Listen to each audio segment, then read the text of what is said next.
Muchísimas gracias por participar en estas jornadas sobre liderazgo y educación. En primer lugar, agradecer al Consejo Escolar Estatal la gentileza de que nos deje utilizar este extraordinario espacio que sin duda facilita y estimula la comunicación, ¿no?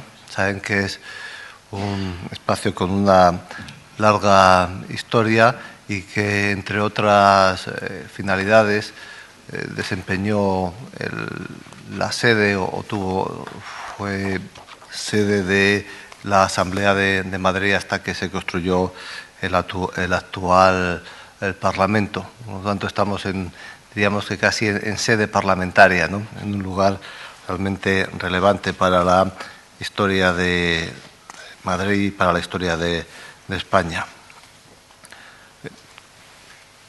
Todos los que nos dedicamos o nos hemos dedicado con mayor o menor intensidad al mundo de la educación, tenemos un convencimiento, que es que enseñamos para que aquellos que nos escuchan, aquellos que nos atienden, sean capaces de desarrollar sus propias vidas. En definitiva, todos tenemos la convicción de que educamos para favorecer el liderazgo, el autoliderazgo, la posibilidad de que cada persona desarrolle sus propias competencias, sus propias capacidades al máximo. Ese es el objetivo que nos solemos marcar.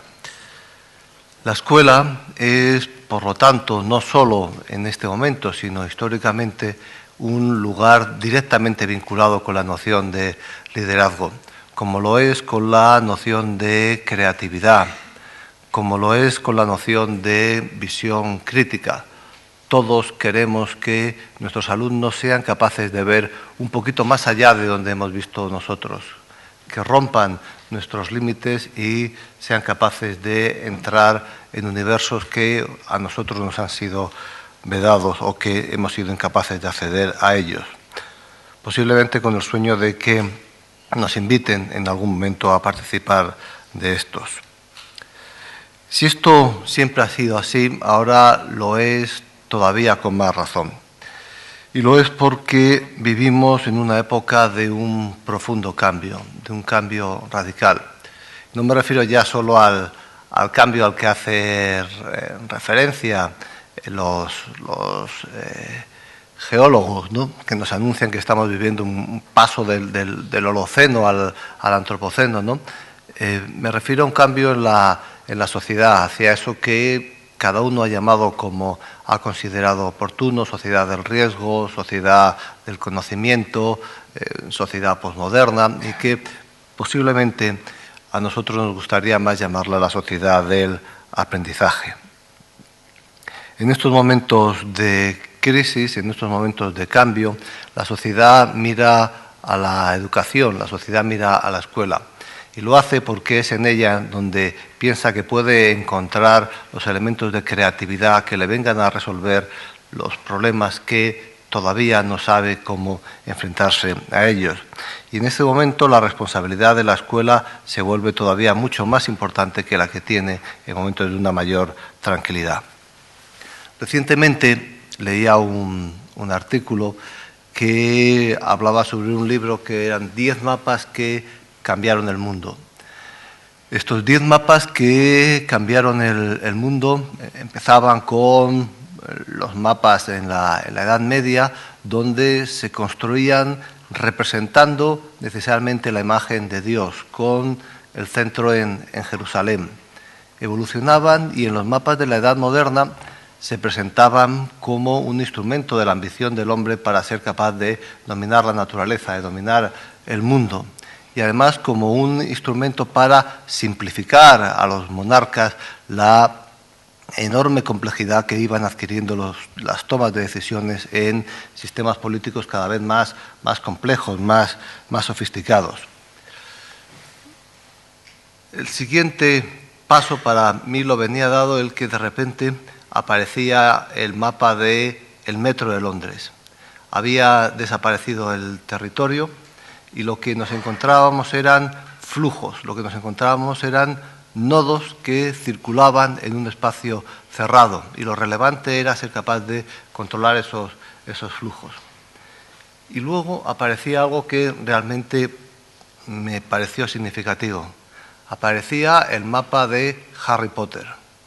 El mapa donde Harry Potter podía escribir lo que iba a suceder a el resto de los miembros del colegio. En definitiva, nos estaba contando lo que muchas personas, como José Luis Pinillos, han sido capaces de conceptualizar, que es que en la era moderna, en la era que nos ha tocado vivir, los mapas anteceden al territorio. Y esa es la realidad en la cual nos tenemos que desenvolver. Cuando en estas circunstancias el futuro es incierto y además es terriblemente acelerado en el cambio, tienes dos opciones: o creas o te destruyen. O eres capaz de liderar el cambio, o eres capaz de escribir tú la historia, o lo más posible es que termines siendo una pieza irrelevante en esa propia historia.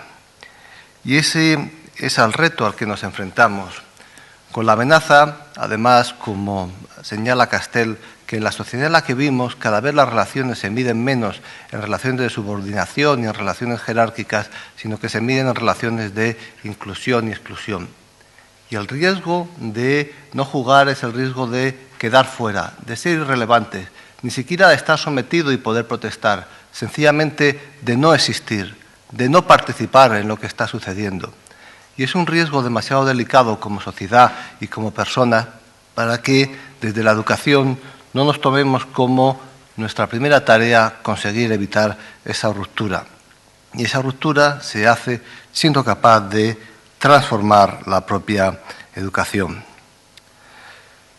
Es verdad que existen un montón de buenas prácticas en este momento sobre cómo debe ser ese proceso de transformación.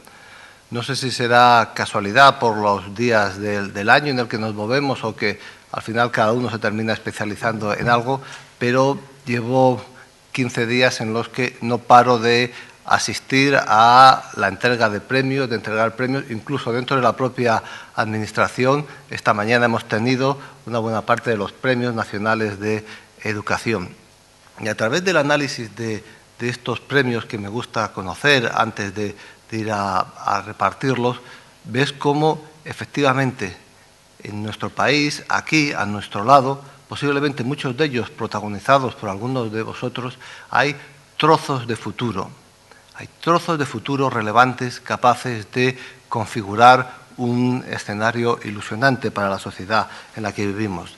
En definitiva, estaríamos de acuerdo con la célebre frase de Gibson, de William Gibson, el novelista canadiense, que nos venía a decir que el futuro ya está aquí, pero desigualmente repartido. La transformación de la educación ya está aquí, pero desigualmente repartido. O como decía el título de los premios de la Fundación SM, que decía que el futuro de la educación es hoy. Y este futuro supone un cambio importante, no solo, como plantean algunos, en cómo se realiza la educación. Supone un cambio determinante en cómo, pero también en qué se aprende, en dónde se aprende, cuándo se aprende, cuánto se aprende y, por supuesto, con quién y de manera determinante con quién se aprende. Detrás emerge la idea del principio, que hemos sido capaces de definir con mayor precisión en los últimos años, que es el derecho a aprender. La educación se construye como el gran soporte para que cualquier persona pueda desarrollar su derecho a aprender, a ser capaz de desarrollar sus competencias al máximo. Es curioso como en otros sectores de los servicios públicos, fundamentalmente en el otro gran sector básico de la sociedad, que es la sanidad, hemos sido capaces de construir el derecho a la salud Y nadie se plantea que el derecho a la salud sea el derecho a asistir a un médico y que le miren, sino el derecho a la salud se concreta en el derecho a tener el mejor tratamiento posible de acuerdo con nuestra enfermedad y el derecho a ser sanados. El derecho a aprender supone una evolución del tradicional derecho a la educación, donde de verdad trasladamos y ponemos todo el acento en el alumno y de verdad insistimos en que no basta con atender, hay que dar respuestas personales de acuerdo con las circunstancias de cada sujeto. Y ese es el gran reto al cual nos enfrentamos en los próximos años. Y para eso tenemos que realizar importantes cambios. Tenemos que liderar cada uno el cambio en nuestro ámbito. Por supuesto, las administraciones, la administración del Estado y las administraciones educativas, de manera muy significativa. Se ha acabado el mundo de la planificación centralizada, se ha acabado el mundo a través del cual los tecnócratas o los burócratas, con mayor o menor precisión, con mayor o menor cualificación, son capaces de definir hasta los últimos extremos cuál va a ser la evolución de la sociedad. La única respuesta que podemos dar es dar la voz a los que verdaderamente están cercanos de los fenómenos que están sucediendo. En ese sentido, el liderazgo de las administraciones va dirigido en la idea de propiciar espacios, de crear las condiciones para que sucedan los fenómenos que deseamos. Y, por supuesto, el derecho de garantizar la información adecuada a la sociedad y, por supuesto, el fenómeno de evaluar lo que está sucediendo para informar puntualmente a las personas individuales, a los afectados, pero también al conjunto de la sociedad, de cuál es la evolución. Y, en su caso, propiciar en aquellos casos en los que se produzcan desviaciones significativas las medidas reparatorias adecuadas. Pero también supone un importante cambio en el liderazgo que le corresponde al centro educativo y a las personas que lo gestionan. Creo que el gran salto en la gestión que se va a producir de la educación o que se está produciendo en los próximos años es poner en valor frente a políticas que han primado la formación del profesorado de manera individual, la atención del fenómeno educativo como un fenómeno vinculado al profesor de manera independiente, vincularlo a la noción del centro. El centro es la unidad de gestión de la transformación educativa y el proyecto educativo del centro es el ADN del cambio. Por lo tanto, se producen nuevos fenómenos que exigirán de los responsables de los centros una enorme capacidad de liderazgo. Un liderazgo moderno que sea capaz de unir la autoridad con la responsabilidad. Un liderazgo que garantice que la sociedad va a estar constantemente informada y que va a interactuar en ese proceso de decisiones. Pero un liderazgo que no va a eludir en ningún caso la responsabilidad y los compromisos de los objetivos que se establezcan en estos planes que justifiquen la presencia de estos cuadros directivos. También, por supuesto, va a suponer un cambio en la figura del profesor. La emergencia de la figura del profesor que se va a producir, que se está produciendo con más importancia posiblemente que nunca haya podido entenderse en los modelos de escuela industrial, va directamente unido a esa visión de liderazgo. Ese experto del aprendizaje que es capaz de liderar de manera individualizada cómo sus distintos alumnos son capaces de gestionar un conocimiento cada vez más complejo. Y son capaces de realizarlo en un entorno en el cual se nos deshacen los elementos tradicionales sobre los cuales hemos venido construyendo el proceso de aprendizaje.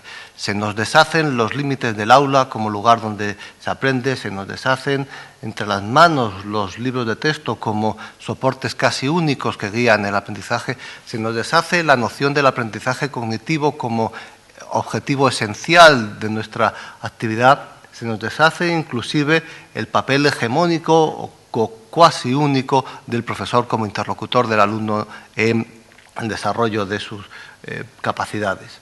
En este entorno aparece una figura de profesor que algunos quieren identificar más con un artista, con un nuevo artesano, que tiene ante sí, según dicen la mayor parte de los estudios, una de las tareas más delicadas del siglo XX y una de las profesiones siglo XXI y una de las profesiones con mayor futuro en este periodo.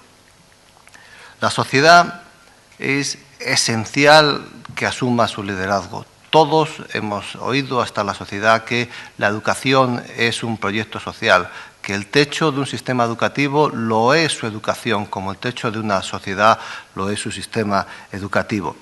Tenemos que ser capaces de que cada uno de los actores públicos, privados, lideren este proceso de transformación, asuman que tienen un papel, porque lo tienen, determinante en el proceso de transformación de la educación.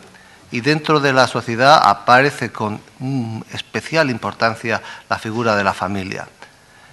La figura de la familia como elemento de soporte de los procesos de aprendizaje de sus miembros es un elemento absolutamente determinante, lo cual obligará a las sociedades, a las administraciones públicas, a tener en cuenta medidas especiales para poder reparar posibles injusticias, porque desgraciadamente con la educación, como con otras buenas prácticas en la vida, solo suelen demandar educación aquellos que la conocen. Sería una situación inaceptable que, siendo cada vez más importante la figura de la atención familiar, no generásemos los espacios para que esto no deviniese en situaciones de inequidad. Estoy convencido que es el momento de la educación. Estoy convencido que todos, cada uno de nuestro ámbito de responsabilidad, tenemos que liderar este proceso de transformación.